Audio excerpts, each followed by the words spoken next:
Hi dears, good morning. വിശേഷങ്ങളിലേക്കായി എല്ലാ കൂട്ടുകാർക്കും സ്വാഗതം. അങ്ങനെ ഹാപ്പി സൺഡേ. അപ്പോൾ നമുക്ക് നോക്കിയാലോ, ഒരുപാട് മാറ്റങ്ങൾ ഇപ്പോൾ തന്നെ സംഭവിച്ചിരിക്കുന്നു. ഒരിക്കലും മാറില്ല എന്ന് പറഞ്ഞ കരുണ പോലും മാറിയിരിക്കുന്നു. അവൾക്കാണെങ്കിൽ ഇനിയൊരു നിലനിൽപ്പ് വേണം. കാരണം എല്ലാവരും കൈയൊഴിഞ്ഞു. പ്രതാപൻ പറയുന്നത് എത്രയും വേഗം തന്നെ ഗർഭിണിയായ കരുണ കമലേശ്വരത്ത് പോയിട്ട് ഉണ്ണിയുടെ ഭാര്യയായിട്ട് കഴിയണമെന്നാണ്. അതുപോലെ തന്നെയാണ് മുത്തശ്ശിയുടെയും പ്ലാനിങ്. കാരണം അവരുടെയൊക്കെ ജീവിതം ഏതാണ്ടൊക്കെ അവസാനിച്ചു. മോഹിനിയും ഇനി ഒരിക്കലും കരുണയെ കൈപ്പറ്റുമെന്ന് തോന്നുന്നില്ല. അപ്പോൾ പിന്നെ കരുണയ്ക്ക് ഇനി ആകെപ്പാടെയുള്ള ആശ്രയം എന്ന് പറയുന്നത് അത് നമ്മുടെ ഉണ്ണി തന്നെയാണ്. ഉണ്ണിക്കുട്ടനെ അനുസരിച്ച് അവിടെ നിന്നാൽ അവൾക്ക് കൊള്ളാം. അങ്ങനെ പറഞ്ഞ് അങ്ങോട്ട് അയക്കാണ് കേട്ടോ. പോകുന്നതിന് മുൻപ് തന്നെ ലക്ഷ്മിയെ കണ്ടിട്ട് മാപ്പൊക്കെ പറയുന്നുണ്ട്. മഹാലക്ഷ്മി എപ്പോഴും മഹാലക്ഷ്മി തന്നെയാണ്. അതുകൊണ്ട് തന്നെ ഇത്രയൊക്കെ ദ്രോഹം തൻ്റെ അനുജത്തി തന്നോട് ചെയ്തിട്ടും അവളാണെങ്കിൽ പൊറുക്കാനായിട്ട് തയ്യാറാവുകയാണ്. അതായത് ഉണ്ണിക്ക് വേറെ കുഴപ്പമില്ലെങ്കിൽ ഇനി തനിക്കും വേറെ കുഴപ്പമൊന്നുമില്ല.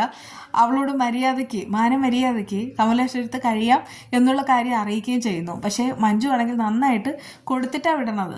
അല്ലെങ്കിലേ കരുണയെ ഇപ്പോൾ കണ്ണെടുത്താൽ കണ്ടുകൂടാ. അതിനിടയ്ക്കാണ് തൻ്റെ അച്ഛൻ്റെ കൊലപാതകിയുടെ മകൾ എന്നുള്ള ആ ഒരു രഹസ്യം കൂടെ അറിയുന്നത്. അതും കൂടെ അറിയുന്ന സമയത്ത് കരുണ എന്ന് പറയുന്നവൾ മഞ്ജുവിൻ്റെ മനസ്സിലും കണ്ണിലും വല്ലാതെ ഒരു ദുഷിച്ച മനസ്സുള്ളതായിട്ട് മാറുകയാണ്. അങ്ങനെ ലേഖയും അവൾക്കിട്ട് കൊടുക്കുന്നുണ്ട്. കിട്ടിയതെല്ലാം മേടിച്ചു കൂട്ടിയിട്ട് വളരെയധികം കണ്ണീരോടുകൂടെ അവൾ അവിടെ നിന്ന് ഇറങ്ങുന്നു. അങ്ങനെ കരുണയുടെ രണ്ടാം തിരിച്ചുവരവ്. ഈ ഒരു തിരിച്ചുവരവെന്ന് പറഞ്ഞാൽ വെറുതെ ഒന്നുമല്ല. അവളുടെ മനസ്സിൽ ഒരുപാട് വിദ്വേഷവും അസൂയയും എല്ലാം ഇങ്ങനെ നിറങ്ങി നിൽക്കുന്നുണ്ടെങ്കിലും അവൾക്ക് ഇനിയിപ്പോൾ പഴയതുപോലെ ആ ഒരു അസൂയയിൽ കുശുമ്പും ഒന്നും പുറത്ത് കാണിക്കാനായിട്ട് കഴിയില്ല. മഹാലക്ഷ്മി തന്നെയാണ് ഇപ്പോൾ ആ വീട്ടിലെ മൂത്ത മരുമകളായിട്ട് ദുർഗ അംഗീകരിച്ചിരിക്കുന്നത്. ഇനിയിപ്പോൾ ലക്ഷ്മിക്കും കണ്ണനും ഇഷ്ടമില്ലാതെ ഒരു കാരണവശാലും ഉണ്ണിയോട് കരുണയെ കൊണ്ടുവരരുതെന്നൊക്കെ പറഞ്ഞു കഴിഞ്ഞു. സ്വത്ത് മോഹിയായ അവൻ മുത്തശ്ശിയുടെ സ്വത്തുക്കൾ എഴുതി മേടിച്ച് കരുണയെ തിരികെ കൈപ്പറ്റുന്നതിന് മുൻപ് തന്നെ കണ്ണനോട് അനുവാദം ചോദിക്കുമ്പോൾ കണ്ണൻ പറയുന്ന ഒരു കാര്യമുണ്ട്. അതെ, അവൾ ഇവിടെ വന്നാൽ നിങ്ങൾക്കും ഇവിടുന്ന് പടി ഇറങ്ങേണ്ടി വരും. കാരണം അവൾ അത്രമാത്രം ദ്രോഹം ചെയ്തു കഴിഞ്ഞു. ഇനി ഒരിക്കലും അവൾക്ക് ആ വീട്ടിൽ സ്ഥാനമില്ല എന്ന് പറയുന്നുണ്ടെങ്കിലും ഉണ്ണിയാണെങ്കിൽ കാല് പിടിക്കാൻ കേട്ടോ. പ്രത്യേകിച്ച് കരുണ ഇനി വന്നാൽ മാത്രമേ തനിക്ക് രക്ഷയുള്ളൂ എന്ന് അവനിങ്ങനെ മനസ്സിലാവുകയും ചെയ്യുന്നു. പക്ഷേ നേരത്തെ ഉണ്ണി പറഞ്ഞ ഒരു കാര്യമുണ്ട്, ഒരു പോയിന്റ്. അതായത് കണ്ണനാണെങ്കിൽ അങ്ങനെ ഇവരെല്ലാം ഇവിടെ നിന്ന് ഇറക്കി വിടുന്ന മനസ്സുള്ളവനല്ല. അങ്ങനെയായിരുന്നെങ്കിൽ ഇവരൊന്നും ഇപ്പോൾ ഈ വീട്ടിൽ ഉണ്ടാവില്ലായിരുന്നു. അതുകൊണ്ടൊക്കെ തന്നെ മഹാലക്ഷ്മിയുടെ അനുജത്തിയായ കരുണയ്ക്ക് ഒരു ജീവിതം കിട്ടിക്കോട്ടെ എന്ന് കരുതിയിട്ട് കണ്ണനും ക്ഷമിക്കും. ആ ഒരു വിചാരത്തോടുകൂടെ തന്നെയാണ് ഉണ്ണി ഇങ്ങനെ പ്രവർത്തിക്കുന്നത്. അതേസമയം കരുണ വീട്ടിലേക്ക് വരുന്ന സമയത്ത് ദുർഗ അവൾക്ക് നന്നായിട്ട് തന്നെ അവൾക്കുള്ളത് കൊടുക്കുകയാണ്. അവളെ കാണുമ്പോൾ തന്നെ അവർ വിറച്ചു നിൽക്കുന്നു. കാരണം അത്രമാത്രം ദേഷ്യം പ്രതാപനോടുണ്ട്. ഇവളെ കാണും തോറും പ്രതാപനാണ് അവരുടെ കണ്ണിലും മനസ്സിലും വരുന്നത്. ആ സമയത്ത് അമ്മ എന്നൊക്കെ വിളിക്കുന്ന സമയത്ത് നീ ഇനി എന്നെ വിളിക്കണ്ട, ഞാൻ ഇവനോട് പലതവണ പറഞ്ഞതാണ് നിന്നെ ഇങ്ങോട്ട് കൊണ്ടുവരരുതെന്ന്. പക്ഷെ ഇവനായിട്ട് കൊണ്ടുവന്നതാണ്. ഇനി നീ ഇവിടെ മഹാലക്ഷ്മിയുടെ അടിമയായിട്ടായിരിക്കും ജീവിക്കാൻ പോകുന്നത്. കാരണം നേരത്തെ ഈ ഒരു മഹാലക്ഷ്മിക്ക് ആലോചന കൊണ്ടുവരുന്ന സമയത്ത് നിന്റെ അടിമയായിട്ട് നിന്റെ കാര്യങ്ങളെല്ലാം നോക്കി കഴിയാനാണ് ലക്ഷ്മിയെ കൊണ്ടുവന്നത്. പക്ഷേ ഇനി മുതൽ അങ്ങനെയല്ല. നീ വേണം ഇനി ഇവിടെയുള്ള എല്ലാവരുടെയും കാര്യം നോക്കാൻ. നീ തന്നെ ആയിരിക്കും ഇനി ഈ വീട്ടിലെ എല്ലാ ജോലിയും ചെയ്യേണ്ടത്. ഞങ്ങൾ എന്താണോ പറയുന്നത് അത് നീ അനുസരിക്കണം. ഒരു വീട്ടു ജോലിക്കാരിയുടെ ആ ഒരു സ്ഥാനം മാത്രമേ നിനക്കിവിടെ ഉണ്ടാവുകയുള്ളൂ. എൻ്റെ മനസ്സിലും അത്രമാത്രം ദേഷ്യമുണ്ട്. ആ സമയത്ത് അവളാണെങ്കിൽ ആശ്രയത്തിന് എന്നവണ്ണം ഉണ്ണിയെ നോക്കുകയാണ്.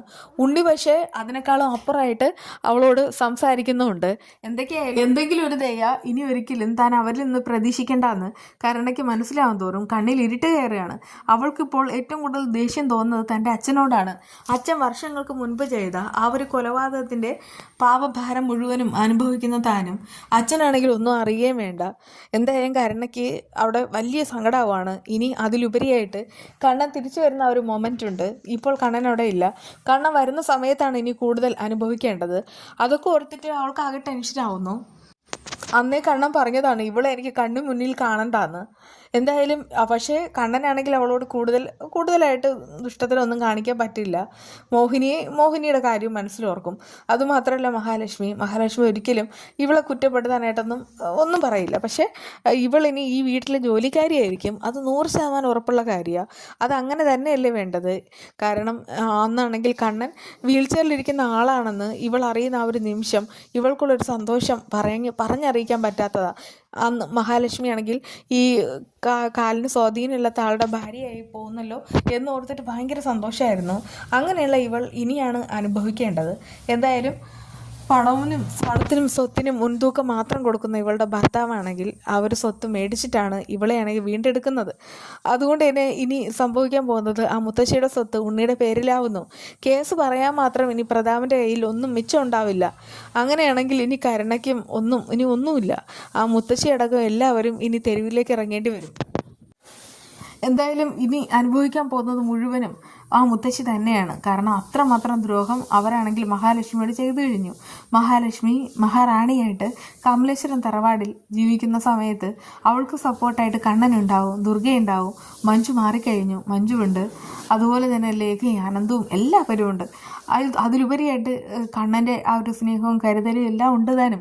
ഇനി ഇപ്പോൾ ഉണ്ണിയും മാറിക്കഴിയും. എന്തായാലും കരുണെ ഒരു പാഠം പഠിപ്പിക്കാൻ തന്നെ അവനും തീരുമാനിച്ചു കഴിഞ്ഞു. നേരത്തെ തന്നെ എപ്പോഴും ഈ മൺകോന്തനാണെന്നും പെൺകോന്തനാണെന്നും മണ്ണുണ്ണിയാണെന്നും അങ്ങനെയൊക്കെ കരുണയാണെങ്കിൽ ഉണ്ണിയെ വിളിച്ചിട്ടുണ്ടായിരുന്നു. അതെല്ലാം അയാൾക്ക് പ്രതികാരം വീട്ടാനുള്ള അവസരമാണ് ഇപ്പോൾ കിട്ടിയിട്ടുള്ളത്. അങ്ങനെ കരുണയാണെങ്കിൽ വീട്ടിലേക്ക് വരുന്ന സമയത്ത് ഒരു ഗർഭിണിയാണെന്നുള്ള പരിഗണന പോലും കൊടുക്കാതെയാണ് ദുർഗ ഈ കരുണയോട് പെരുമാറുന്നത്. ഇനി തനിക്ക് രക്ഷയില്ല എന്ന് അവൾ മനസ്സിലോർക്കാണ്. അവൾ ആ സമയത്ത് ഭയങ്കരമായിട്ട് വിഷമിക്കുന്നുണ്ട്. അത് കണ്ടിട്ട് ദുർഗ പറയുന്നുണ്ട്, നീ ഇനി ഇവിടെ കെട്ടില്ലമ്മയായിട്ട് വാഴാനില്ല, ഇവിടെയുള്ള സകല ജോലികളും ചെയ്യും. പ്രഗ്നൻ്റ് ആണെന്നുള്ള കാര്യമൊക്കെ അറിയിക്കുന്നുണ്ട്. ദുർഗ പറയാണ്, അതിനേക്കാളും പ്രഗ്നൻ്റ് ആയ ഒരുത്തി ഇവിടെ ഉണ്ടായിരുന്നു, നിന്റെ ചേച്ചിയായ മഹാലക്ഷ്മി. 8 മാസം ആയ സമയത്ത് നീ എന്താ ചെയ്തത്? നീ ആണെങ്കിൽ ഒരു കൊടും ക്രൂരത ചെയ്തു, സ്റ്റെപ്പിൽ നിന്ന് പിടിച്ചു തള്ളി താഴെ ഇട്ടു. ആ സമയത്ത് അവൾ പറയുന്നുണ്ട്, അതിന് നിങ്ങളൊക്കെ സപ്പോർട്ട് നിന്നതാ. ഇനി നീ ഇവിടെ ഒരക്ഷരം മിണ്ടി പോകരുത്. കാരണം നിനക്കൊക്കെ ഇങ്ങനെ മാത്രമേ ചിന്തിക്കാനായിട്ട് കഴിയുകയുള്ളൂ. നീ ആണെങ്കിൽ പ്രതാപൻ്റെ ചോരയാണ്, പ്രതാപൻ്റെ മകൾ. അങ്ങനെയുള്ള നീ ഞങ്ങൾക്ക് പോലും ഇപ്പോൾ ഞങ്ങൾക്ക് ഇങ്ങനെ കാണുന്നത് പോലും വല്ലാത്തൊരു ദേഷ്യമാണ്. പക്ഷേ നിൻ്റെ മുത്തശ്ശി ഇവിടെ ഒന്ന് കാല് പിടിച്ചതുകൊണ്ട് മാത്രമാണ് ഉണ്ണി നിന്നെ സ്വീകരിക്കുന്നത്. അതിലുപരിയായിട്ട് മറ്റൊന്നുമില്ല. അപ്പോഴേക്കും കരുണ പൊട്ടിക്കരയാണ്. എന്നിട്ട് പറയുന്നുണ്ട്, ഞാനായിട്ട് ഒരു തെറ്റും ചെയ്തിട്ടില്ല. വർഷങ്ങൾക്ക് മുൻപ് എൻ്റെ അച്ഛൻ നടത്തിയ ഒരു കൊലപാതകം, സത്യത്തിൽ അതിൻ്റെ കൊട്ടേഷൻ കൊടുത്തത് അമ്മാവൻ തന്നെയാണ്. അവരൊക്കെ തന്നെയല്ലേ ശിക്ഷ അനുഭവിക്കേണ്ടത്. അത് കേട്ട് ദുർഗ പറയുന്നുണ്ട്, വേണ്ടടി നീ കൂടുതലൊന്നും പറയണ്ട. എന്തായാലും നീ ചെയ്ത തെറ്റോളം ഇനി ആരും ഒന്നും ചെയ്തില്ല. നീ എൻ്റെ മകനെ ഇവിടെ ഇട്ട് ഒരുപാട് കഷ്ടപ്പെടുത്തിയിട്ടുണ്ട്. ആ സമയത്തൊന്നും പ്രതികരിക്കാൻ പോലും ആകാതെ ഞാൻ നിനക്ക് സപ്പോർട്ടായിട്ട് നിന്നു. അതിനുള്ളത് ഞാൻ അനുഭവിക്കുകയും ചെയ്തു. എന്തായാലും തിരിച്ചടികൾ കിട്ടിക്കൊണ്ടേ ഇരിക്കട്ടെ. സത്യത്തിൽ ഈ മീനൊക്കെ കഴിക്കുന്ന സമയത്ത് ഭയങ്കരമായിട്ട് തലവേദനയും വയറുവേദനയൊക്കെ ഉണ്ടാവും. നിങ്ങൾക്ക് അങ്ങനെ ഉണ്ടാവാറുണ്ടോ? ഇപ്പോൾ അങ്ങനത്തെ ഒരു സമയമാണെന്ന് എനിക്ക് തോന്നണേ. ഫ്രഷ് ആയിട്ടുള്ള ഒന്നും കിട്ടില്ല. പക്ഷെ നമുക്ക് വാങ്ങിച്ചല്ലേ പറ്റൂ. അതുകൊണ്ട് മാത്രമാണ് ഞാനിങ്ങനെ മേടിക്കുന്നത്. മേടിച്ചാലും കറി വെച്ചാലാണെങ്കിൽ ഒട്ടും കൊള്ളില്ല. അതുകൊണ്ടാണ് ഇപ്പോൾ പൊരിക്കാനായിട്ട് ഇട്ടിട്ടുള്ളത്. നമുക്ക് ഇങ്ങനെയുള്ള വീഡിയോസ് ഇവിടെ ചെയ്യേണ്ടി വരും. അല്ലാതെ പിന്നെ ഇപ്പോഴത്തെ നിലനിൽപ്പിന് ഒന്നും പറ്റില്ല കേട്ടോ. അതുകൊണ്ടാണ്. നിങ്ങൾക്ക് എല്ലാവർക്കും ഇഷ്ടമായെന്ന് വിശ്വസിക്കുന്നു. നമുക്ക് വീണ്ടും കാണാം. ബൈ.